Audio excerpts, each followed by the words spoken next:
옛날, 아주 먼 옛날, 어느 고을에 윤대감댁이라 불리는 대갓집이 있었습니다.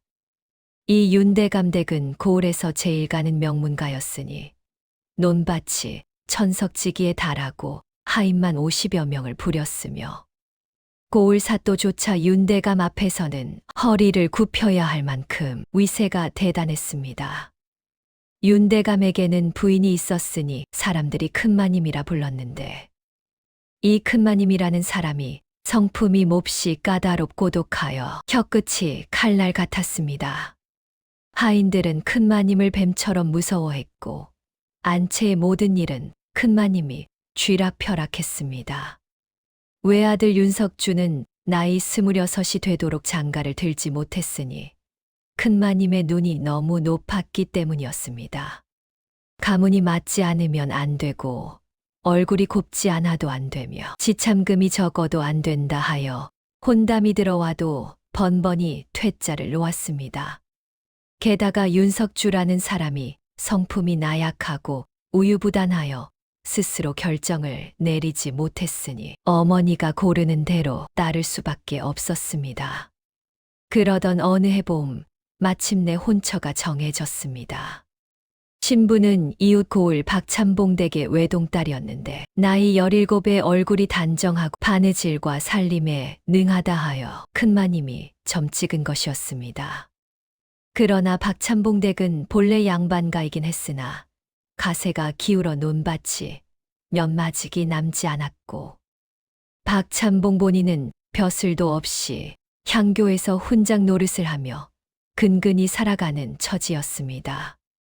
큰마님이 이처럼 가난한 집안의 딸을 며느리로 점 찍은 데는 까닭이 있었으니 가문이 좁고 재산이 많은 집안의 딸을 들이면 며느리가 길을 펼지도 모른다는 계산이었습니다. 가난하고 뒤가 허술한 집안의 딸이라야 시어머니 앞에서 고개를 숙이고 순종할 것이라 여긴 것이지요. 처음부터 며느리를 부려먹을 생각이었으니 이 혼인은 출발부터 불길한 조짐이 있었습니다. 박참봉은 윤대감댁에서 혼담이 들어오자 하늘에서 복이 떨어진 줄 알고 딸의 앞날 따위는 생각하지 않은 채 혼사를 서둘렀습니다. 박연화는 어린 나이에 어머니를 여의고 아버지 밑에서 자랐습니다. 돌아가신 어머니는 본래 의원 집안 출신이라 약초와 민간 치료에 밝은 분이셨는데 살아생전에 어린 딸에게 틈틈이 약초 캐는 법과 간단한 병을 다스리는 법을 가르쳐 주었습니다. 박연화는 10살도 되기 전에 산에서 나는 약초의 이름과 쓰임새를 줄줄이 꿰고 있었고 감기와 배탈 정도는 스스로 다스릴 줄 알았습니다. 그러나 박참봉은 그런 것이 양반집 교수에게 어울리지 않는다 하여 남 앞에서 그런 이야기를 하지 말라고 단단히 일렀고 박연화는 자신의 재능을 깊이 숨기고 살았습니다. 혼례가 치러지고 박연화는 가마를 타고 윤대감댁으로 들어갔습니다. 처음 대감댁에 들어섰을 때 박연화는 그 규모에 압도당했으니 대문에서 안채까지 가는 데만 한참이 걸렸고 마당은 넓어서 끝이 보이지 않았습니다. 하인들이 줄지어 서서 절을 하는 모습은 마치 다른 세상에 온 것 같았고 자신의 친정집방 4칸짜리 이 낡은 기와집과는 비교조차 할 수 없었습니다. 박연화는 두렵기도 하고 설레기도 하면서 새로운 삶을 시작했습니다. 큰마님은 첫 대면에서부터 새로 들어온 며느리를 위아래로 탐탁지 않은 기색을 감추지 않았습니다. 체면이 있어 대놓고 말하지는 않았으나 혼수가 변변찮다느니 옷차림이 촌스럽다느니 하는 말을 은근히 내비쳤습니다. 박연화는 첫날부터 시어머니의 차가운 눈초리를 느꼈고 앞으로의 시집살이가 순탄치 않으리라는 것을 직감했습니다. 신랑 윤석주는 얼굴은 반반하게 생겼으나 성품이 물러서 제 주장이라고는 없는 사람이었습니다. 신방에 들어서도 아내에게 다정한 말 한마디 건네지 못하고 어색하게 앉아만 있다가 잠이 들었고, 낮에는 어머니 눈치만 살피느라 아내를 거들떠보지도 않았습니다. 박연화는 처음에는 남편이 수줍어서 그러려니 했으나 시간이 지나도 달라지는 것이 없으니 차츰 이 사람이 원래 이런 사람이구나 하고 깨닫게 되었습니다. 시집살이가 본격적으로 시작되자 큰마님의 구박이 노골적으로 드러났습니다. 아침마다 안채의 문안을 드리러 가면 큰마님은 박연화의 허물을 찾아내느라 혈안이 되어 있었으니 옷고름이 삐뚤어졌다, 머리가 흐트러졌다, 걸음걸이가 천하다 하며 트집을 잡지 않는 날이 없었습니다. 박연화가 아무리 정성을 다해 시어머니를 모셔도 칭찬은커녕 부족하다는 말만 돌아왔고, 조금이라도 실수를 하면 가난한 집안 출신이라 그런지 아무것도 제대로 할 줄 아는 게 없다며 면박을 주었습니다. 그 말을 들을 때마다 박연화는 가슴에 대못이 박히는 것 같았으나 대꾸할 수가 없었으니 대꾸를 하면 시부모에게 말대꾸했다고 더 큰 벌이 돌아올 것이 뻔했기 때문이었습니다. 큰마님의 태도를 보고 하인들도 덩달아 건방지게 굴었습니다. 대감댁의 종들이란 것이 상전의 눈치를 살피는 법이니 큰마님이 작은마님을 박대하니 종들도 함부로 대한 것이었습니다. 심부름을 시키면 대꾸를 하고 물건을 가져오라 하면 일부러 늦게 가져오고, 심지어 박연화가 없는 자리에서는 가난뱅이 며느리라고 수군거리기까지 했습니다. 박연화는 대감댁의 며느리였으나 하인보다 못한 대접을 받는 날이 많았습니다. 남편 윤석주는 아무런 도움이 되지 않았습니다. 박연화가 밤에 혼자 눈물을 흘리며 하소연을 해도 윤석주는 어머니 말씀대로 하면 잘못될 것 없다며 아내를 달래지도 위로하지도 않았습니다. 큰마님 앞에서 아내 편을 드는 것은 꿈에도 생각하지 않았고, 어머니와 아내 사이에서 난처한 상황이 생기면 슬그머니 자리를 피해버렸습니다. 박연화는 이 사람에게 기대하는 것을 포기했습니다. 시집 온 지 석 달이 지났을 무렵, 박연화는 친정아버지가 편찮으시다는 소식을 들었습니다. 친정 나들이를 청했으나 큰마님은 시집 온 지 얼마 되지 않아 친정 타령이냐며 허락하지 않았습니다. 박연화는 아버지 걱정에 밤잠을 설쳤으나 갈 수가 없었고, 결국 친정에서 보낸 전갈로 아버지의 소식을 전해 들을 수밖에 없었습니다. 그렇게 1년이 지났습니다. 혼인한 지 1년이 넘도록 박연화에게 태기가 없자 큰마님의 구박은 더욱 심해졌습니다. 대를 이을 손자를 빨리 낳아야 할 것 아니냐며 닥달을 했고, 며느리가 자식을 못 낳으면 쫓아낼 수도 있다는 협박까지 했습니다. 박연화는 마음이 조급해졌으나 아이라는 것이 마음대로 되는 것이 아니었습니다. 어느 날 큰마님이 박연화를 불러놓고 말했습니다. 네가 아이를 낳지 못하니 어쩔 수 없이 석주에게 첩을 드리겠다고 이미 첩감을 봐두었으니 다음 달에 드릴 것이라고 했습니다. 박연화는 하늘이 무너지는 것 같았으나 감히 반대할 수가 없었고, 남편 윤석주도 어머니 말씀이니 어쩔 수 없다며 고개를 숙일 뿐이었습니다. 첩으로 들어온 여자는 강씨라는 이름의 21살 처녀였는데 이웃 고을의 부유한 중인 집안 출신이었습니다. 아버지가 장사로 큰 돈을 벌었으나 신분이 중인이라 양반가의 정식으로 시집 보내기는 어려웠으니 차라리 명문 양반가의 첩으로 보내어 집안의 격을 높이려 한 것이었습니다. 강 씨의 아버지는 윤대감댁에 은자 200냥과 비단 50피를 바치며 딸을 들여보냈고, 큰마님은 그 재물이 탐이 나서 기꺼이 받아들였습니다. 강 씨가 들어오던 날, 박연화는 안채 마루에 서서 그 모습을 지켜보았습니다. 강 씨는 고운 비단옷을 입고 있었고 폐물이 번쩍번쩍 빛났으며 뒤를 따르는 종만 5명이었습니다. 박연화가 시집올 때 가져온 혼수의 10배는 될 것 같았으니 첩이 본처보다 더 성대하게 들어온 셈이었습니다. 박연화는 치욕스러웠으나 내색할 수가 없었습니다. 강 씨는 겉으로는 온순하고 공손해 보였으나 속은 뱀처럼 교활한 여자였습니다.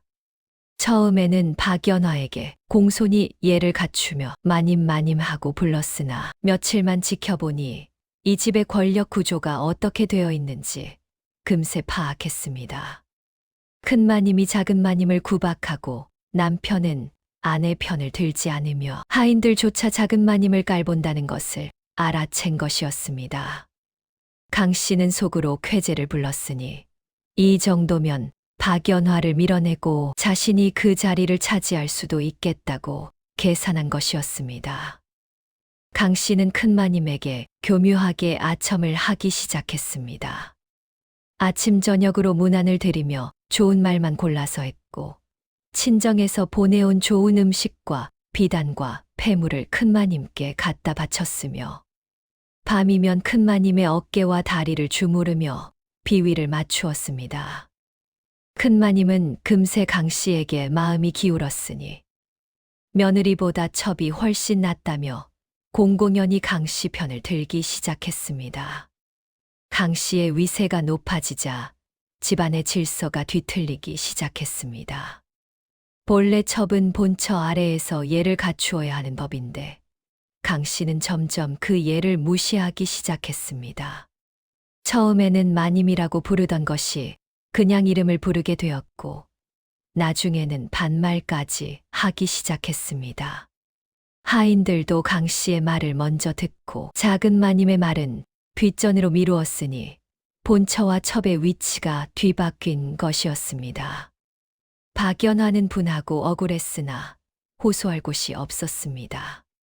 시아버지 윤대감은 바깥일에만 신경 쓰고 안채의 사정에는 관심이 없었고 남편은 어머니와 첩 사이에서 줏대 없이 흔들렸으며 큰마님은 아예 강 씨 편이었습니다. 박연화는 친정으로 돌아가고 싶었으나 친정아버지가 병환으로 누워 계시다는 소식을 들은 터라 짐이 되고 싶지 않았습니다. 그런데 하늘이 무심치 않았던지 혼이 난 지 이태째 되던 해 봄에 박연화가 잉태를 했습니다. 처음에 박연화는 믿기지 않았으나 석 달이 지나도 월경이 없고 입덧이 시작되자 비로소 확신하게 되었습니다. 큰마님에게 알리자 큰마님의 태도가 달라졌으니 아들을 낳으면 대를 이을 손자가 생기는 것이었습니다. 큰마님은 당장 보약을 지어 먹이고 좋은 음식을 올리라 명했으며 하인들에게도 작은 마님을 잘 모시라고 단단히 일렀습니다. 강 씨는 속이 뒤틀렸습니다. 박연화가 아이를 낳으며 자신의 입지가 좁아질 것이 뻔했으니 첩이 아무리 총애를 받아도 적자를 낳은 본처를 이길 수는 없는 법이었습니다. 강 씨는 겉으로는 축하한다는 말을 했으나 속으로는 어떻게든 이 상황을 뒤집을 궁리를 했습니다.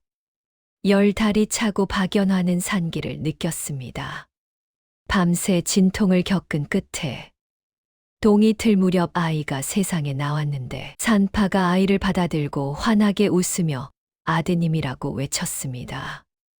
윤대감댁이 떠나갈 듯 환호성이 울려 퍼졌으니 대를 이을 적장손이 태어난 것이었습니다. 윤대감은 손자의 얼굴을 보고 흐뭇해하며 며느리에게 비단 20필을 상으로 내렸고 큰마님조차 수고했다며 처음으로 칭찬을 했습니다. 남편 윤석주도 아내의 손을 잡고 고맙다는 말을 건넸습니다. 박연화는 아이를 품에 안고 눈물을 흘렸습니다. 이 작고 연약한 생명이 자신의 뱃속에서 나왔다는 것이 믿기지 않았고 세상에 이토록 사랑스러운 것이 있을 줄은 몰랐습니다. 아이의 왼쪽 어깨 아래에는 살구씨만한 붉은 점이 있었는데 박연화는 그것을 보며 이것이 내 아이라는 표식이라 생각했습니다.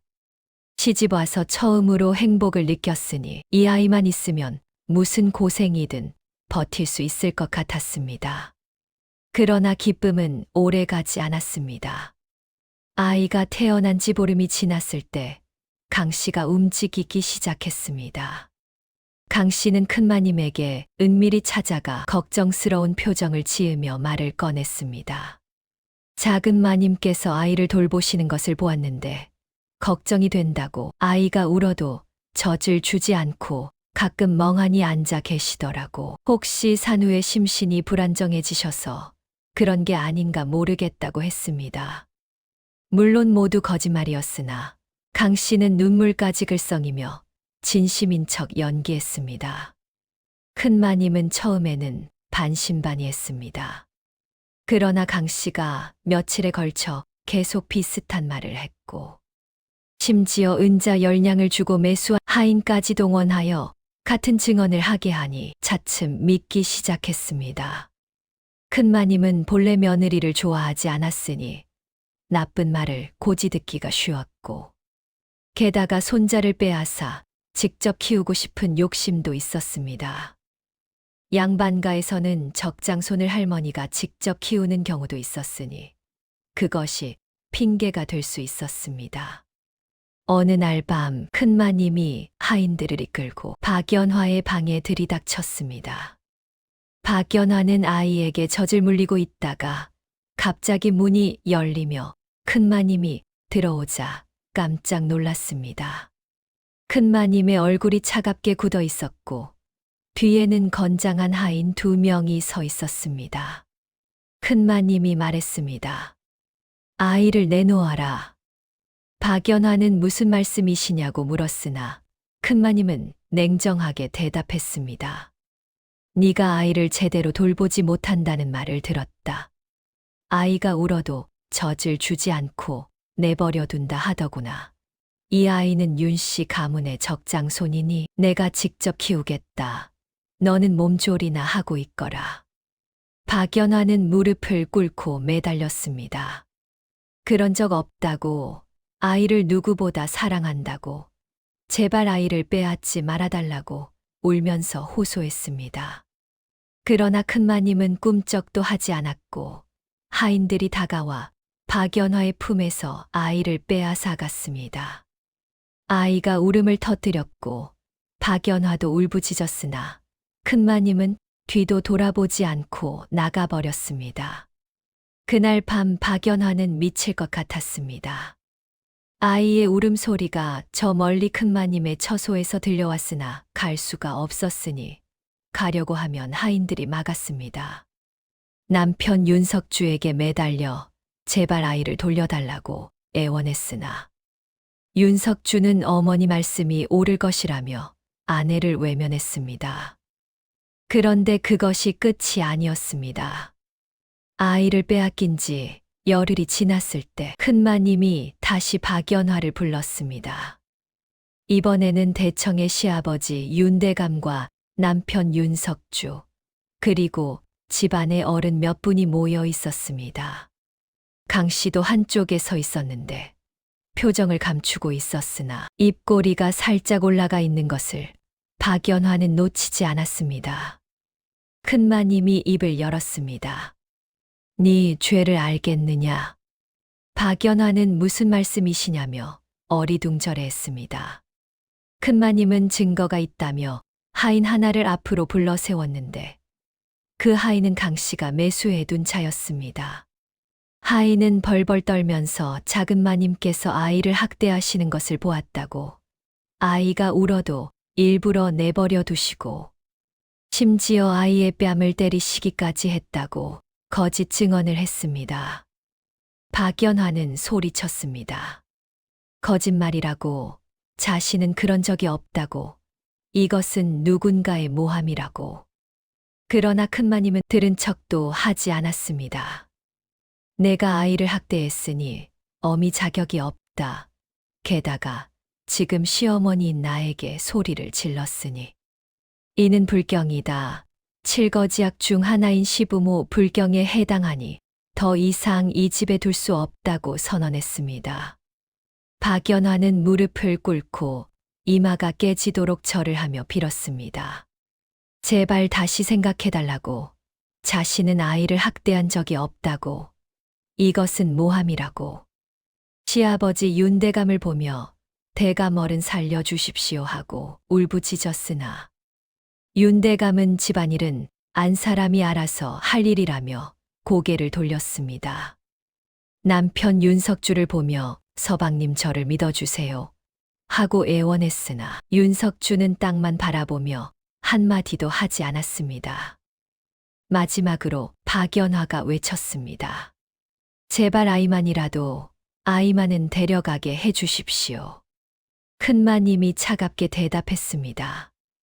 네가 낳았어도 이 아이는 윤씨 가문의 핏줄이다. 너 같은 년이 데려갈 수 없어. 그날은 동짓달 24흔날이었으니 한겨울 한복판이었습니다. 밖에는 눈이 내리고 있었고 바람이 매섭게 불었습니다.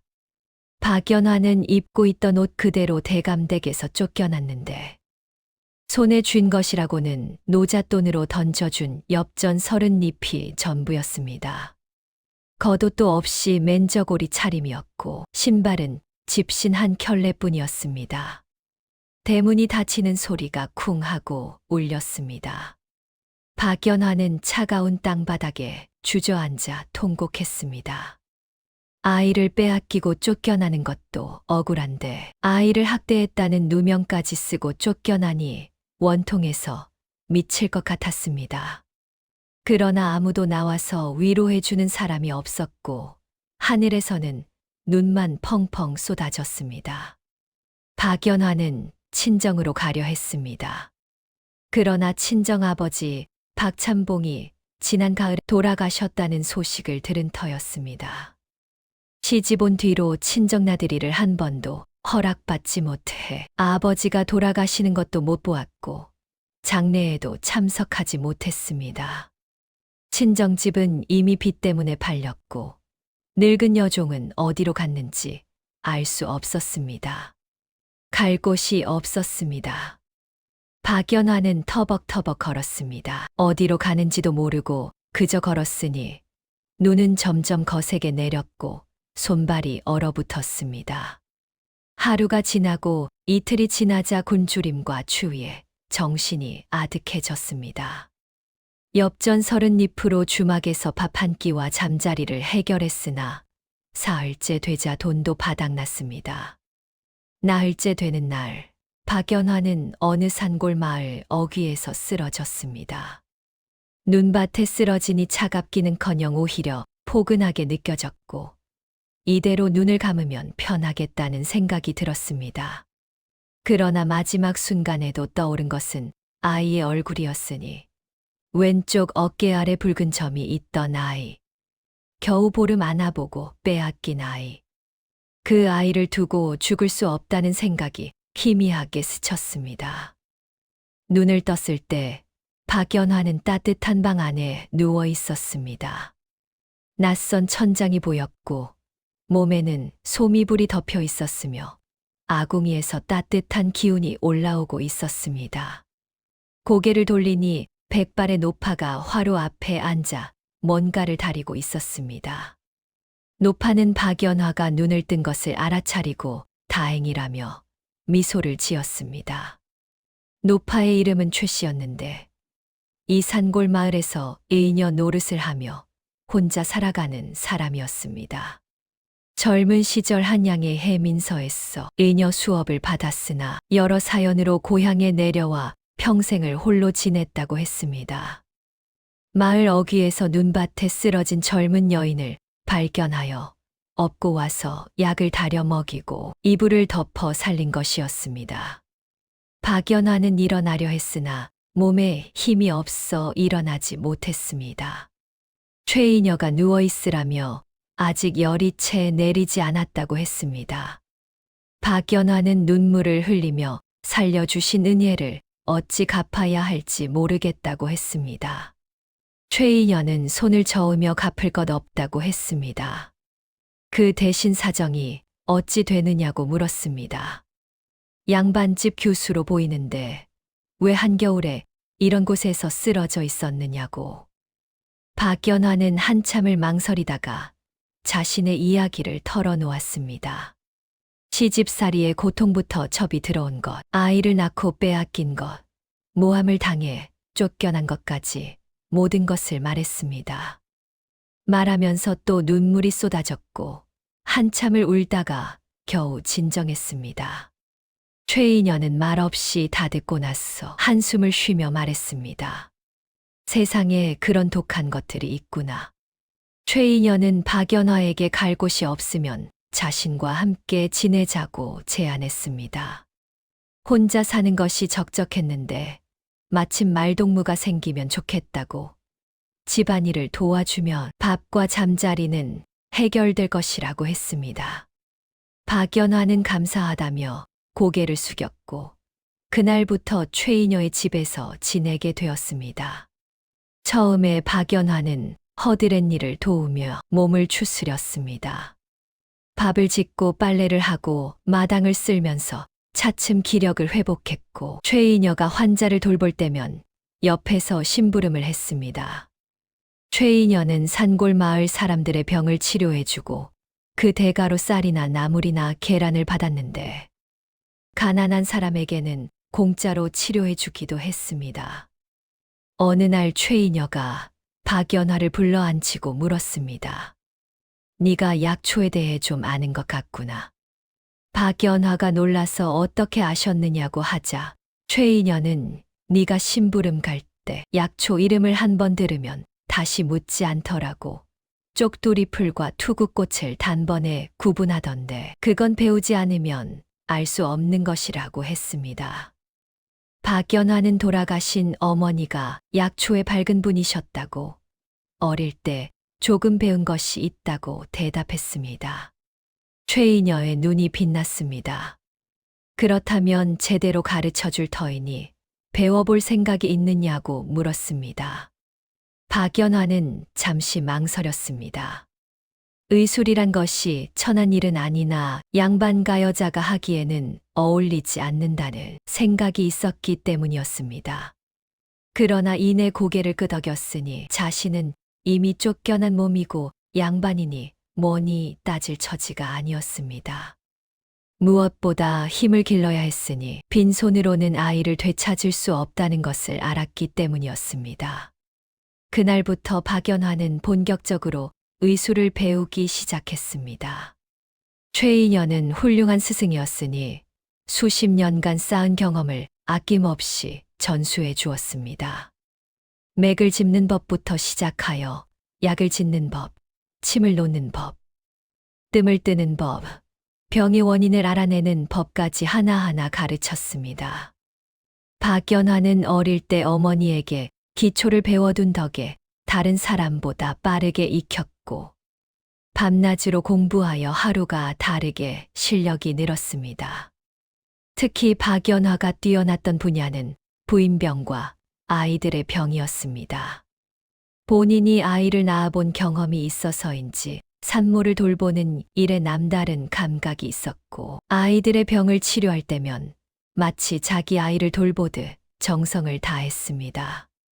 갓난아이의 배앓이, 아이들의 경기, 산모의 전몸살, 난산으로 고생하는 산모를 구하는 일까지 부인과 아이의 병에 관해서는 타의 추종을 불허할 만큼 실력이 늘어갔습니다. 1년이 지나자 박연화는 간단한 병은 혼자서 치료할 수 있게 되었습니다. 2년이 지나자 웬만한 병은 다 다룰 수 있게 되었고 마을 사람들이 최인여 대신 박연화를 찾아오기도 했습니다. 3년이 지나자 최인여도 어려운 경우에 박연화의 의견을 물을 정도가 되었으니 스승의 실력에 버금가게 된 것이었습니다. 4년째 되던 해 인근 마을에서까지 박연화의 실력을 알고 찾아오는 사람이 생겼습니다. 특히 난산으로 고생하는 산모를 살렸다는 소문이 퍼지면서 멀리서도 찾아왔고 박연화는 비가 오나 눈이 오나 환자가 부르면 달려갔습니다. 어느 부잣집 마님이 사흘째 아이를 낳지 못하고 있다는 소식을 듣고 달려가 아이의 위치를 손으로 바로잡아 무사히 낳게 해준 일이 있었는데 그 뒤로 신이라는 소문이 퍼지기 시작했습니다. 5년째 되던 해 겨울 최이녀가 병으로 쓰러졌습니다. 나이가 70을 넘긴 터라 기력이 쇠해져 있었고 감기가 폐렴으로 번져 자리에 눕게 되었습니다. 박연화는 밤낮으로 스승을 간호했으나 최이녀의 병세는 호전되지 않았습니다. 임종 직전에 최이녀가 박연화의 손을 잡고 말했습니다. 내가 너에게 줄 수 있는 것은 이 의술뿐이다. 이것으로 네 아이를 되찾거라. 하늘은 스스로 돕는 자를 돕는 법이니 반드시 방법이 있을 것이다. 최이녀는 그날 밤 세상을 떠났습니다. 박연화는 스승의 장례를 정성껏 치르고 3년상을 지내는 동안에도 의술을 멈추지 않았습니다. 스승이 남긴 의서와 약재를 물려받았고 산골마을과 인근 지역에서 명의로서 명성을 쌓아갔습니다. 3년상을 마쳤을 때 박연화는 28살이 되어 있었습니다. 시집가기 전에 연약한 소녀가 아니었으니 8회의 세월이 그녀를 단단하게 벼려놓은 것이었습니다. 얼굴도 많이 변해 있었는데 고생 끝에 야위었던 살이 차오르고 눈빛에 힘이 생겼으며 거친 바람에 그을린 피부는 예전의 곱상한 모습과는 사뭇 달랐습니다. 박연화의 새로운 호칭이 생겼으니 이인여라 했습니다. 성씨도 이씨로 바꾸어 행세했고 박씨라는 성은 다시는 쓰지 않았습니다. 옛날 윤대감댁에서 쫓겨났던 작은 마님을 알아볼 사람은 아무도 없을 터였습니다. 어느 날 장에 나갔다가 박연화는 귀가 번쩍 뜨이는 소문을 들었습니다. 두 고을 넘어 윤대감댁에 병이 돌았다는 것이었습니다. 그것도 대감마님의 손자, 첩이 낳은 아들이 원인 모를 병에 걸려 백약이 무효라 했습니다. 온갖 명의를 불러봤으나 차도가 없어 윤대감댁에서 전국의 명의를 수소문하고 있으며 아이를 고치면 은자 1000냥을 주겠다는 소문이었습니다. 박연화의 가슴이 두근거리기 시작했습니다. 8회였습니다. 8회 동안 단 하루도 잊은 적이 없었으니 자신이 낳은 아이, 왼쪽 어깨 아래 붉은 점이 있던 아이를 말입니다. 지금쯤 9살이 되었을 터였습니다. 살아있기는 한 것인지, 건강하기는 한 것인지, 어떻게 자라고 있는지 한시도 궁금하지 않은 적이 없었습니다. 이것은 기회였습니다. 박연화는 며칠을 고민했습니다.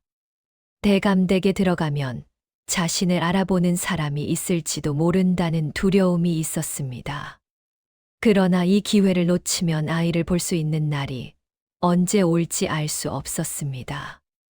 박연화는 마침내 결심하고 보따리를 싸들었습니다. 윤대감댁이 있는 고을에 도착한 것은 닷새 뒤였습니다. 8배 만에 보는 그 고을은 예전과 크게 달라지지 않았으나 박연화의 마음은 복잡했습니다. 여기서 시집살이를 했고, 여기서 아이를 낳았고, 여기서 쫓겨났습니다. 윤대감댁의 대문 앞에 섰을 때 박연화는 심호흡을 했습니다. 문지기에게 자신이 의녀라고 아이의 병을 고칠 수 있다고 밝혔습니다. 문지기는 위아래를 훑어보더니 이미 여러 의원이 왔다 갔으나 효험이 없었다며 귀찮다는 듯이 말했습니다. 박연화는 물러서지 않았습니다. 다른 의원들이 못 고친 병을 제가 고칠 수 있다고. 만약 못 고치면 아무 대가도 바라지 않고 돌아가겠다고 했습니다. 문지기는 반신반의했으나 워낙 급한 상황이라 안으로 들여보내기로 했습니다. 안채로 안내된 박연화는 8배 만에 그 집의 내부를 다시 보았습니다. 모든 것이 낯설면서도 익숙했고 가슴이 먹먹해졌으나 내색하지 않았습니다. 강 씨가 낳은 아들은 7살이라 했는데 방 안에 누워 열에 들떠 헛소리를 하고 있었습니다. 얼굴이 창백하고 숨이 가빴으며 온몸에 붉은 반점이 돋아 있었습니다. 큰마님도 그 자리에 있었습니다. 8배가 지나 머리카락이 희끗희끗해졌고 얼굴에 주름이 깊어졌으나 여전히 날카로운 눈매는 그대로였습니다. 강 씨도 있었는데 예전보다 살이 쪄서 얼굴이 둥그러졌고 비단 옷에 금비녀를 꽂은 모습이 흡사 큰마님처럼 위세가 당당했습니다. 두 사람 다 박연화를 알아보지 못했습니다. 8배라는 세월과 고생이 박연화의 얼굴을 많이 바꿔놓은 것이었습니다. 박연화는 아이의 맥을 짚고 혀를 보고 눈을 살폈습니다. 배를 눌러보고 등을 두드려보고 호흡 소리를 들었습니다. 한참을 진찰한 뒤 병의 원인을 알아냈습니다. 이것은 체한 것이 오래되어 열로 변한 것이었습니다. 처음에는 소화가 안 되는 증상이었을 것인데 이전 의원들이 진단을 잘못하여 엉뚱한 약을 썼기에 병이 깊어진 것이었습니다. 치료가 어려운 병은 아니었으나 지금 상태를 바로잡으려면 새로운 처방이 필요했습니다. 박연화가 말했습니다. 고칠 수 있습니다. 방 안에 있던 사람들이 술렁거렸습니다.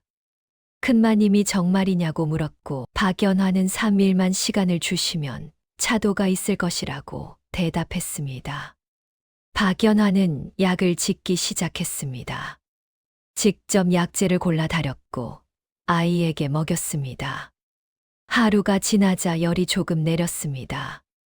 이틀이 지나자 붉은 반점이 옅어졌습니다. 사흘이 지나자 아이가 눈을 떠서 밥을 달라고 했습니다. 온 집안이 기뻐하며 이인여를 칭송했습니다. 큰마님은 은자 1000냥을 약속대로 내놓겠다고 했고 이인여도 고맙다는 말을 했습니다. 박연화가 청했습니다. 제가 얼마간 더 머물며 아이의 회복을 지켜봐도 되겠습니까? 큰마님은 흔쾌히 허락했습니다. 이렇게 하여 박연화는 윤대감댁에 머물게 되었습니다.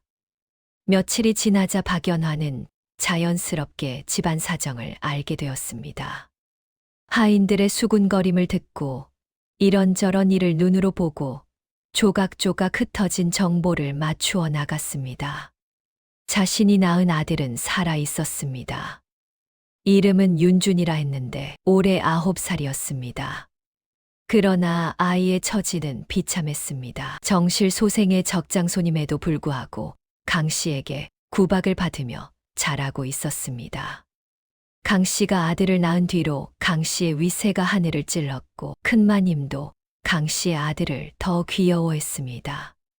적장손인 윤주는 도리어 천덕꾸러기 신세가 된 것이었습니다. 밥도 제대로 못 먹는다 했습니다. 강 씨가 부엌에 명하여 윤준에게는 찬밥과 된장국만 주게 했고 옷도 새 옷이 아니라 남이 입다 버린 헌 옷만 입혔습니다. 하인들도 강 씨의 눈치를 보느라 윤준을 함부로 대했고 아이는 늘 구석에서 혼자 놀았습니다. 박연화는 어떻게든 아이를 보고 싶었습니다. 기회를 엿보다가 어느 날 아이가 뒷마당 구석에서 혼자 앉아 있는 것을 발견하고 조심스럽게 다가갔습니다. 아이는 마르고 창백했습니다. 눈에 생기가 없었고 9살이라기엔 너무 작아 보였습니다. 무릎에 멍이 들어 있었는데 누가 때린 것인지 넘어진 것인지 알 수 없었습니다. 박연화는 아이 옆에 앉았습니다. 아이가 고개를 들어 박연화를 보았는데 그 눈이 자신을 닮았다는 것을 박연화는 한눈에 알아보았습니다. 입술 모양도 자신을 닮았고 턱선도 자신을 닮았습니다. 가슴이 미어지는 것 같았으나 참았습니다. 도련님, 혼자 계시나요? 네. 무릎이 어떻게 된 거예요? 넘어졌어요. 말투가 어눌했습니다. 9살이면 또래 아이들과 뛰어놀 나이인데 이 아이는 마치 세상과 단절된 것처럼 조용했습니다. 아프지 않아요? 아파요. 근데 말해도 아무도 안 와요. 박연화는 눈물이 날 것 같았으나 참았습니다. 약 주머니에서 연고를 꺼내 아이의 무릎에 발라주었습니다. 아이는 신기한 듯이 박연화를 바라보았습니다. 아줌마는 누구예요? 저는 의녀예요. 아픈 사람을 고치는 사람이에요. 그러면 저도 고쳐줄 수 있어요? 어디가 아픈데요? 아이가 가슴을 가리켰습니다. 여기가 아파요. 엄마가 보고 싶어서 아파요. 박연화는 숨이 멎는 것 같았습니다. 아이는 어머니가 누구인지도 모르면서 어머니를 그리워하고 있었습니다. 8배 동안 어머니 없이 자라면서 얼마나 외로웠을까, 얼마나 아팠을까. 박연화는 아이의 머리를 쓰다듬어 주었습니다. 아이는 움찔했으나 피하지 않았습니다. 아마 누군가 머리를 쓰다듬어 준 것이 오랜만이었을 것입니다. 그때 강 씨의 목소리가 들려왔습니다. 윤준아, 거기서 뭘 하고 있어? 강 씨가 험한 표정으로 다가왔습니다. 박연화를 보더니 눈을 가늘게 뜨며 무슨 일이냐고 물었습니다. 박연화는 그냥 도련님께서 혼자 계시기에 말을 걸었다고 대답했습니다. 강 씨가 차갑게 말했습니다. 쓸데없는 짓 하지 마시오. 이 아이는 상관하지 않아도 돼요. 강 씨는 아이의 손목을 잡아 끌고 갔습니다. 아이는 아프다며 울상을 지었으나 강 씨는 아랑곳하지 않았습니다. 박연화는 그 모습을 보며 주먹을 불끈 쥐었습니다. 그날 밤 박연화는 잠을 이루지 못했습니다. 아이의 얼굴이 자꾸 떠올랐습니다. 마르고 창백한 얼굴, 생기 없는 눈, 엄마가 보고 싶어서 아프다던 말. 8배 동안 자신은 살기 위해 발버둥쳤는데 그 사이 아이는 저렇게 구박받으며 자랐습니다. 복수해야 했습니다. 그러나 무작정 덤벼들어서는 안 되었습니다. 힘없이 쫓겨났던 8배 전의 자신을 떠올리면 이번에는 반드시 이겨야 했습니다.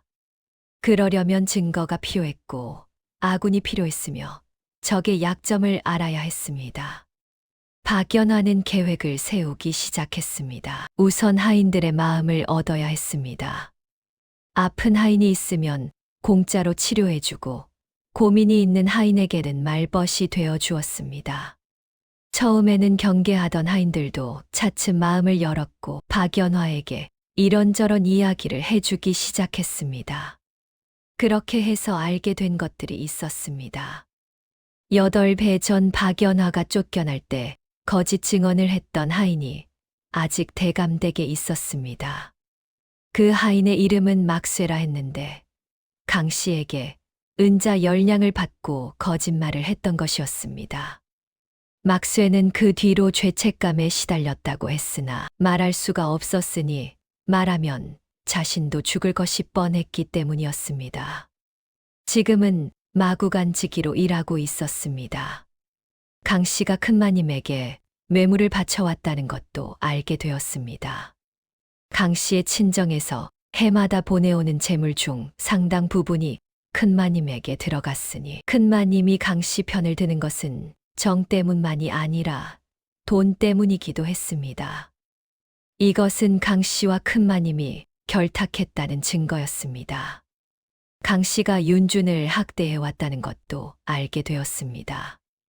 밥을 굶기고 매를 들고 찬방에 가두기도 했다는 것이었습니다. 하인들은 다 알고 있었으나 강 씨가 무서워 아무도 말하지 못했습니다. 적장손을 학대한 것은 명백한 폐륜이었습니다. 그리고 가장 중요한 것, 시아버지 윤대감이 강 씨를 싫어한다는 것도 알게 되었습니다. 윤대감은 본래 강 씨를 드리는 것을 반대했으나 큰마님의 성화에 못 이겨 허락한 것이었고 강 씨가 집안에서 권세를 부리는 것을 못마땅하게 여기고 있었습니다. 게다가 적장손이 구박받는다는 것을 어렴풋이 알고 있었으나 안채 일에 간섭하기 싫어 모른 척하고 있었던 것이었습니다. 박연화는 이 모든 정보를 머릿속에 정리했습니다. 퍼즐 조각이 하나씩 맞춰지고 있었고 복수의 그림이 점점 선명해지고 있었습니다. 어느 날 박연화는 마구간으로 막쇠를 찾아갔습니다. 막쇠는 박연화를 보자 당황했습니다. 박연화는 조용히 말을 걸었습니다. 8배 전에 쫓겨난 작은 마님을 기억하시오. 막쇠의 얼굴이 사색이 되었습니다. 박연화는 계속했습니다. 그 마님이 아이를 학대했다고 증언한 것이 거짓이라는 것 나는 알고 있소. 막쇠가 바들바들 떨며 그건 강씨 마님이 시킨 것이라고 자신은 어쩔 수 없었다고 변명했습니다. 박연화는 고개를 끄덕이며 알고 있다고 그러니 이번에는 진실을 말할 기회를 주겠다고 했습니다. 막쇠가 물었습니다. 의녀님은 대체 누구시오? 왜 8배 전 일을 아시오? 박연화는 잠시 침묵하다가 말했습니다. 때가 되면 알게 될 것이오. 지금은 이것만 기억하시오.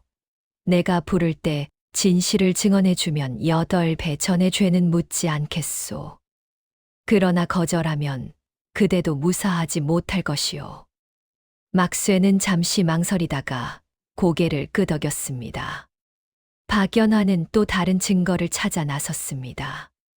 며칠 뒤 박연화는 윤대감을 만날 기회를 얻었습니다. 윤대감이 기침이 심하다 하여 진찰을 청한 것이었습니다. 박연화는 윤대감의 맥을 짚고 약을 처방하면서 조심스럽게 말을 꺼냈습니다. 대감얼은 적장손 도련님의 건강이 좋지 않은 것 같습니다. 윤대감이 눈을 들어 박연화를 보았습니다. 박연화는 계속했습니다. 도련님께서 너무 마르시고 얼굴에 핏기가 없으시며 무릎에 멍이 들어있는 것을 보았습니다. 혹시 돌봄이 소홀한 것은 아닌지요? 윤대감의 표정이 굳어졌습니다. 안채 일에 대해 말하는 것은 조심스러운 일이었으나 박연화는 의녀라는 신분을 이용하여 아이의 건강을 걱정하는 척 우회적으로 문제를 제기한 것이었습니다. 윤대감이 물었습니다. 네 말은 적장손이 제대로 돌봄을 받지 못하고 있다는 것이냐? 박연화가 대답했습니다. 저는 의녀일 뿐이라 집안 사정을 알 수 없사오나 도련님의 건강 상태만 보면 좋은 음식을 먹지 못하고 있는 것이 분명합니다. 적장손이 이렇게 약해서야 가문의 앞날이 걱정됩니다. 윤대감은 말없이 박연화를 바라보았습니다. 무슨 생각을 하는지 알 수 없었으나 박연화의 말이 마음에 걸린 것은 분명했습니다. 며칠 뒤 윤대감이 갑자기 안채를 방문했습니다. 평소에 안채 일에 간섭하지 않던 윤대감이 직접 나타나자 큰마님과 강씨는 당황했습니다. 윤대감은 적장손을 데려오라 명했고 윤준이가 끌려왔습니다. 아이의 모습을 본 윤대감의 얼굴이 일그러졌습니다. 마르고 창백한 얼굴, 헌 옷을 입은 모습, 무릎에 멍자국. 적장손이 이 꼴이라니 윤대감이 큰마님에게 물었습니다. 이게 어찌 된 일이오? 적장손이 왜 이 모양이오? 큰마님이 말을 더듬었습니다. 아이가 원래 허약해서 그렇습니다. 윤대감이 강씨를 보았습니다. 네가 이 아이를 돌보고 있다고 들었다. 이것이 네가 돌본 결과냐? 강씨의 얼굴이 새파래졌습니다. 아닙니다, 대감어른. 저는 최선을 다했습니다. 윤대감은 더 이상 말하지 않고 돌아갔습니다. 그러나 그 눈빛에 불신과 분노가 담겨 있는 것을 박연화는 놓치지 않았습니다. 씨앗이 뿌려진 것이었습니다. 박연화는 마지막 준비를 했습니다. 자신의 아들 윤준이가 친아들이라는 증거를 확보해야 했습니다. 박연화는 기회를 노려 아이의 옷을 갈아입히는 것을 도와주겠다며 나섰고 아이의 왼쪽 어깨 아래에 살구씨만한 붉은 점이 있는 것을 확인했습니다. 8배 전 갓난 아이 때 보았던 그 점이 그대로 있었습니다. 그리고 박연화는 아이에게 조심스럽게 물었습니다. 도련님, 혹시 어머니 이야기를 들은 적 있으세요? 아이가 대답했습니다. 없어요. 아버지한테 물어봐도 대답 안 해주세요. 할머니는 어머니 이야기하면 화내세요. 박연화가 물었습니다. 어머니가 보고 싶으세요? 아이가 대답했습니다. 네, 어머니가 어떤 분인지 모르지만 보고 싶어요. 밤마다 꿈에서 누군가가 저를 안아주는데 그게 어머니인 것 같아요. 박연화는 눈물을 참으며 아이를 안아주었습니다. 아이는 처음에 놀랐으나 곧 박연화의 품에 얼굴을 파묻었습니다. 따뜻했습니다. 아이는 이렇게 누군가에게 안긴 것이 얼마만인지 모르겠다고 중얼거렸습니다. 모든 준비가 끝났습니다. 박연화는 윤대감에게 청하여 집안 어른들이 모이는 자리를 마련해 달라고 했습니다. 중요한 말씀을 드릴 것이 있다고 적장손 도련님의 건강과 관련된 것이라고 했습니다. 윤대감은 의아하게 여겼으나 아이를 살린 은인의 청이라 거절하지 못했고 며칠 뒤 대청에 집안 어른들이 모였습니다. 윤대감과 큰마님, 강씨와 남편 윤석주, 그리고 집안의 여러 친척들이 자리했습니다. 박연화는 한가운데 섰습니다.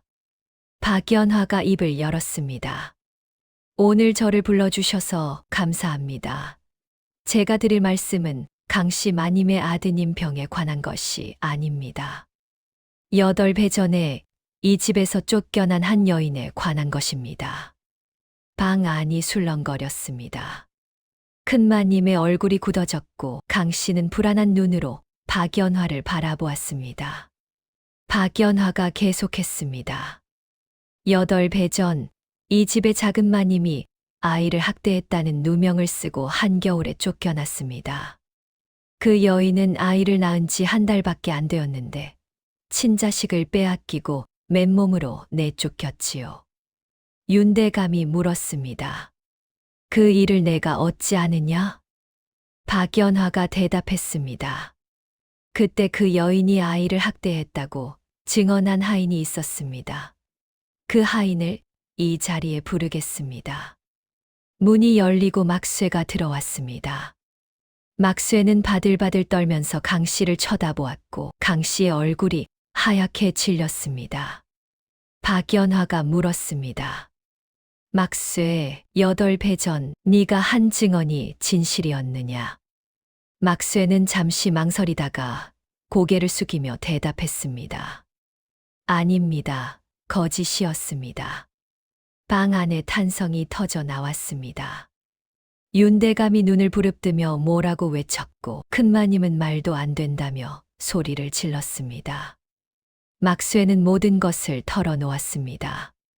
강씨에게 은자 10냥을 받고 거짓 증언을 했다고, 작은 마님은 아이를 학대한 적이 없다고, 오히려 아이를 누구보다 사랑했다고 말했습니다. 윤대감이 물었습니다.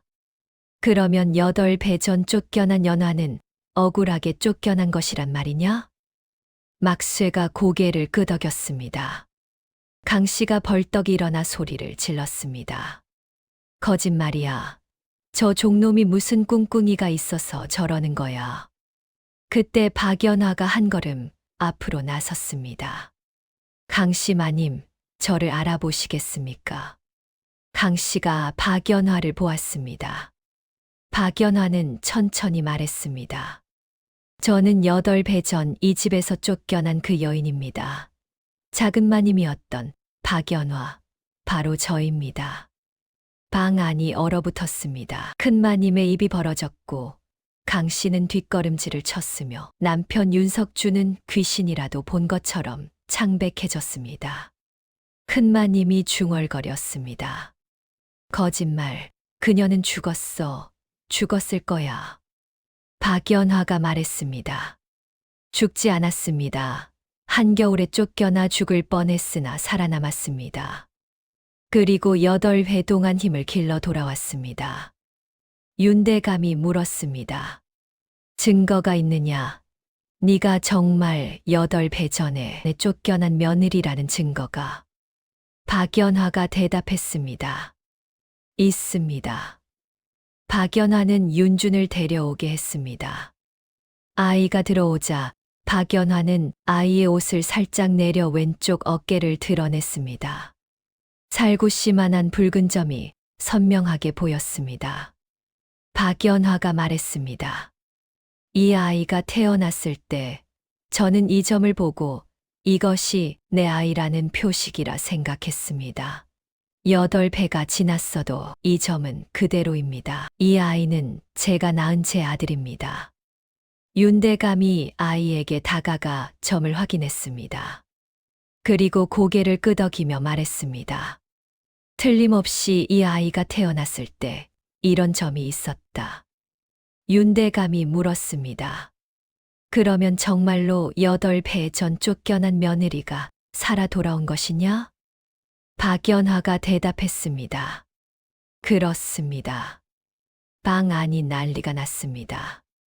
친척들이 웅성거렸고 하인들이 수군거렸으며 강 씨는 제 발이 저려 어쩔 줄 몰라 했습니다.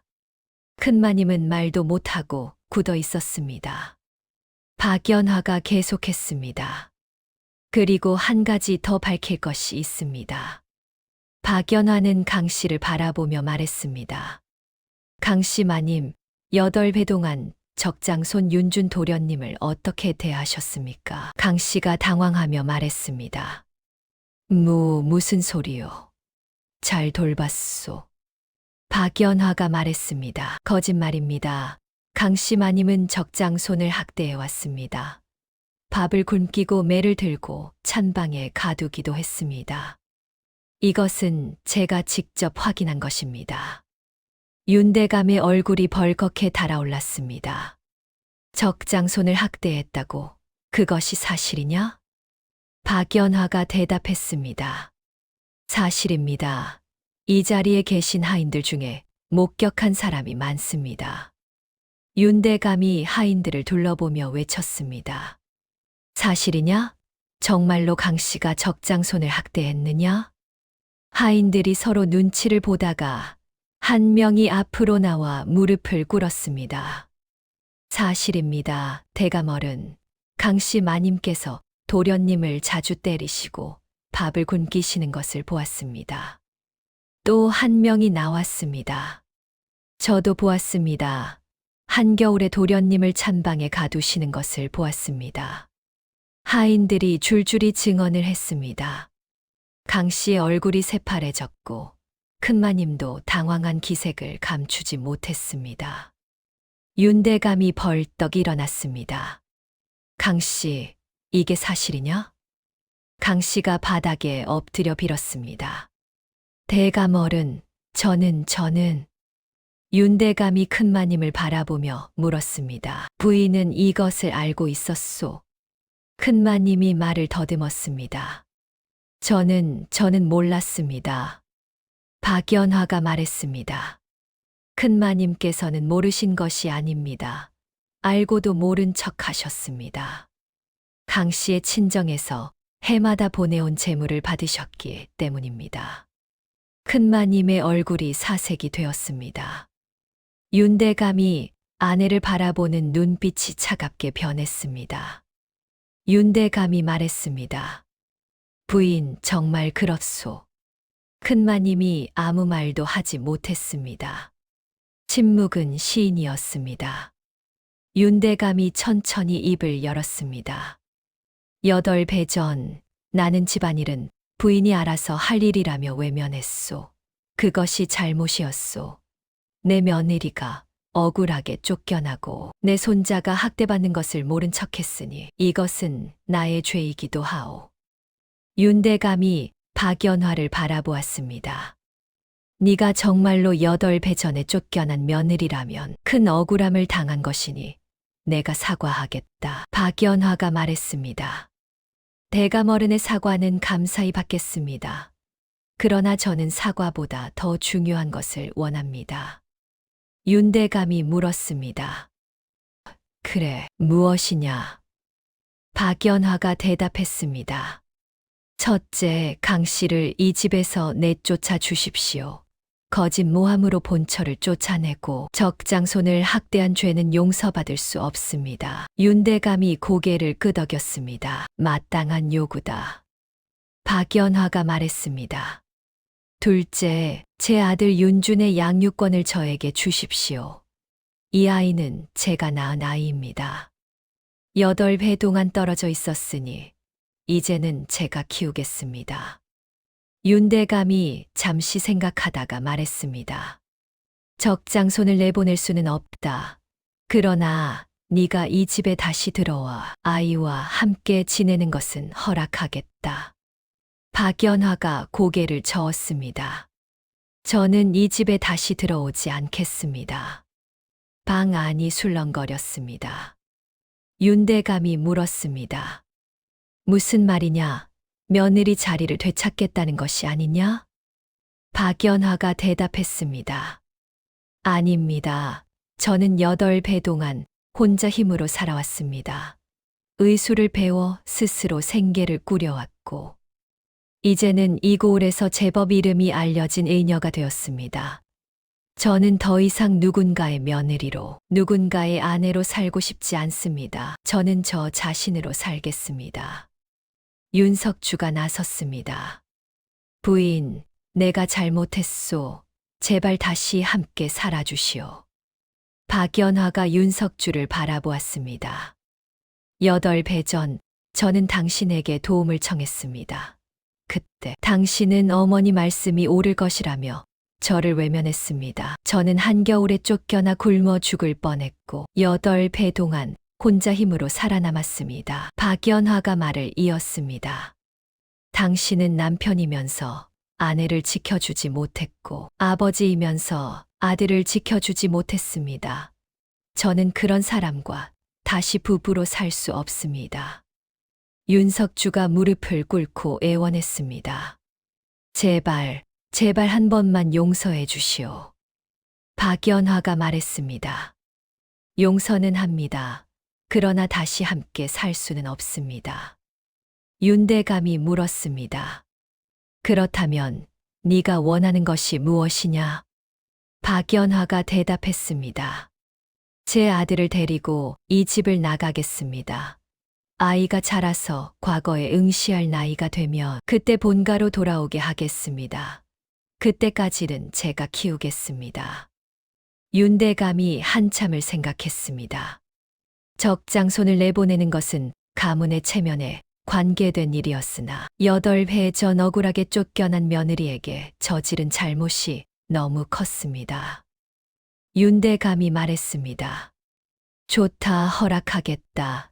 대신 아이의 양육비로 논밭 20마지기를 떼어주고 해마다 쌀 200석을 보내겠다. 아이가 15이 되면 본가로 돌아오게 하라. 박연화가 고개를 숙였습니다. 감사합니다. 윤대감이 강 씨를 바라보며 말했습니다. 강 씨는 오늘로 이 집에서 내쫓는다. 데려온 재물은 모두 환수하고 다시는 이 문턱을 넘지 못하게 하라. 강 씨가 울부짖었습니다. 대감어른, 제발 한 번만 용서해 주세요. 저에게는 아들이 있습니다. 윤대감이 차갑게 말했습니다. 내 아들은 서자로 강등한다. 적장손을 학대하고 본처를 모함한 죄가 크니 용서할 수 없다. 하인들이 강 씨를 끌어내 갔습니다. 강 씨는 비명을 지르며 저항했으나 아무 소용이 없었습니다. 그렇게 강 씨는 8배 동안 누렸던 권세를 하루아침에 잃고 쫓겨났습니다. 큰마님은 그 자리에서 아무 말도 하지 못했습니다. 윤대감이 아내를 바라보며 말했습니다. 부인이 저지른 일도 크오. 며느리를 모함하여 쫓아내고 손자를 학대하는 것을 방치했으니 앞으로는 안채 일에서 손을 떼시오. 살림은 다른 사람에게 맡기겠소. 큰마님의 얼굴이 창백해졌습니다. 평생 쥐고 있던 권력을 빼앗기는 것이었습니다. 그러나 반박할 수가 없었으니 자신이 저지른 잘못이 명백했기 때문이었습니다. 박연화가 아들의 손을 잡았습니다. 아이가 박연화를 올려다보았습니다. 아이가 물었습니다. 아줌마가 정말 제 어머니예요? 박연화가 대답했습니다.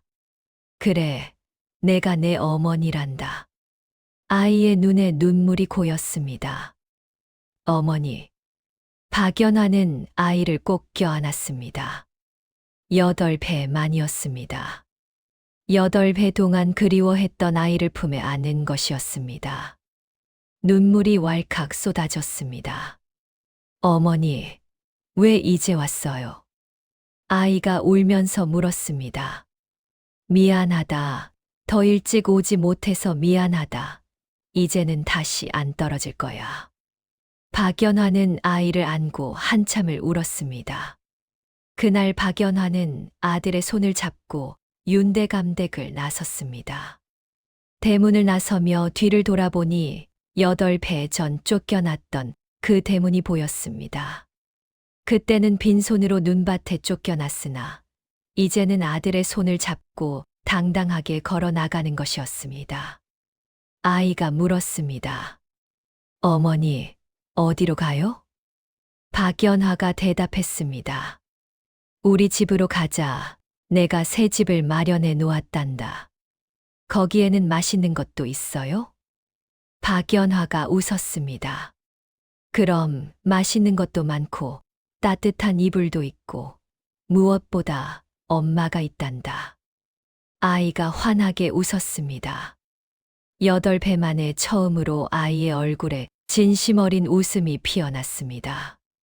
그 뒤로 박연화는 고을에서 의녀로 살았습니다. 윤대감이 내려준 논밭 20마지기와 해마다 보내오는 쌀 200석 덕의 생활은 넉넉했고 의녀로서의 명성도 점점 높아갔습니다. 특히 산모와 아이의 병을 잘 고친다는 소문이 퍼지면서 멀리서도 찾아오는 사람이 있었고 고을 사또의 부인이 난산일 때 구해준 일이 있은 뒤로는 관가에서도 박연화를 높이 대접했습니다. 아들 윤주는 어머니 밑에서 무럭무럭 자랐습니다. 처음에는 마르고 창백했으나 어머니의 정성스러운 보살핌에 건강을 되찾았고 눈에 생기가 돌아왔습니다. 박연화는 아들에게 글을 가르쳤는데 아이가 총명하여 한 번 가르치면 열을 알았습니다. 윤대감 댁에서는 강씨가 쫓겨난 뒤 집안이 조용해졌습니다. 큰마님은 권력을 빼앗기고 쓸쓸하게 지냈으며 남편 윤석주는 아내를 잃고 아들마저 떠나보낸 뒤로 술에 빠져 살았습니다. 윤대감은 적장손이 나간 것을 안타까워했으나 아이가 잘 자라고 있다는 소식을 들으며 그나마 위안을 삼았습니다. 강씨는 친정으로 돌아갔으나 수치스러워 마을에서 얼굴을 들지 못했습니다. 명문 양반가에 첩이 되어 집안의 격을 높이려던 계획은 물거품이 되었고 강씨의 아버지는 그 일로 망신을 당해 장사도 제대로 하지 못하게 되었습니다. 강씨는 늙도록 시집을 가지 못하고 친정에서 쓸쓸히 늙어갔습니다. 세월이 흘러 윤주는 15살이 되었습니다. 약속대로 본가로 돌아가야 할 나이였으나 윤대감이 먼저 세상을 떠났습니다. 윤대감은 임종 직전에 손자를 보러 박연화의 집을 찾아왔는데 손자가 건강하고 총명하게 자란 것을 보고 기뻐하며 눈을 감았습니다.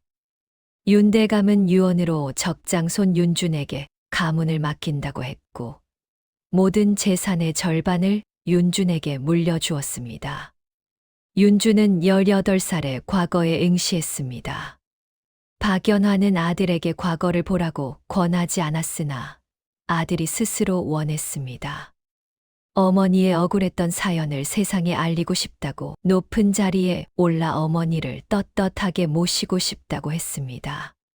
박연화는 그 마음이 기특하여 허락했습니다.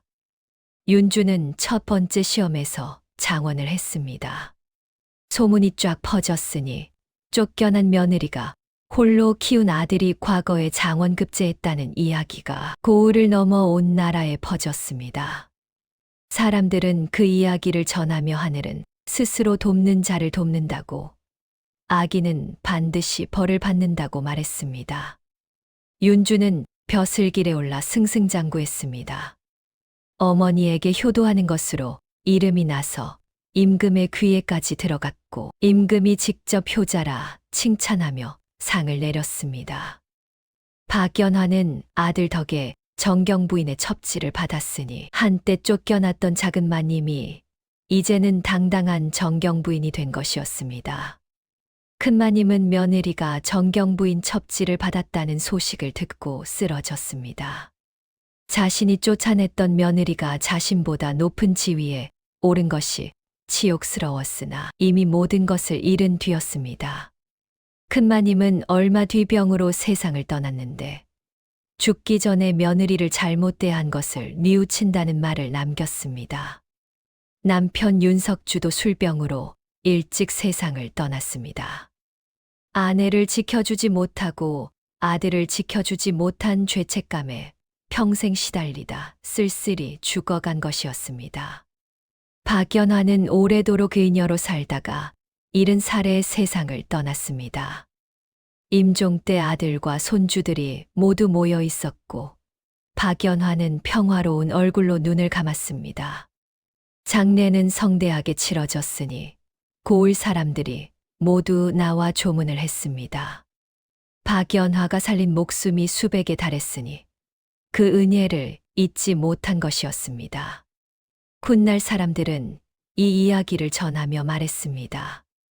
권세를 믿고 남을 짓밟은 자는 결국 그 권세를 잃었고, 탐욕으로 남의 자리를 빼앗으려 한 자는 아무것도 얻지 못했으며, 어미 자식의 정을 끊으려 한 자는 도리어 자신이 버림받았다고 했습니다.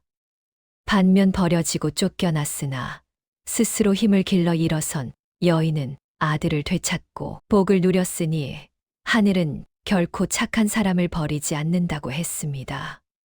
자, 이렇게 해서 오늘 들려드린 이야기는 여기까지입니다.